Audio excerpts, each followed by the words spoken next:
আপনি কি জানেন মরুর বুকে কিভাবে সৃষ্টি হয়েছিল জমজম কূপ? আল্লাহর আদেশে হজরত ইব্রাহিম আলাইহিসসালাম, তার স্ত্রী হাজেরা আলাইহিসসালাম এবং ছোট্ট শিশুপুত্র ইসমাইল আলাইহিসসালামকে রেখে গেলেন এক জনমানবহীন মরুভূমিতে। সেই মরুভূমি আজকের পবিত্র মক্কা। চারদিকে শুধু উত্তপ্ত বালু, জ্বলন্ত গরম হাওয়া, নেই কোনো মানুষ, নেই কোনো পানি। কিছুক্ষণ পর তৃষ্ণায় কাঁদতে শুরু করলেন ছোট্ট ইসমাইল আলাইহিসসালাম। একজন মায়ের হৃদয় কিভাবে সহ্য করবে সন্তানের এই কান্না? দৌড়ে উঠলেন হাজেরা আলাইহিসসালাম সাফা পাহাড়ে। কোথাও পানি নেই, তিনি ছুটলেন মারোয়া পাহাড়ে। এভাবে একবার, দুইবার, তিনবার, 7 বার।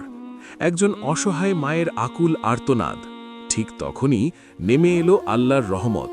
ফেরেশতা জিবরাইল আলাইহিসসালাম আঘাত করলেন ইসমাইল আলাইহিসসালামের পায়ের কাছে, আর হঠাৎ করেই মাটি ফেটে বের হতে লাগলো পানি, স্বচ্ছ, প্রবাহমান, অলৌকিক পানি। হাজেরা আলাইহিসসালাম বলছিলেন, জাম জাম, অর্থাৎ থামো থামো। সেই থেকেই নাম জামজাম।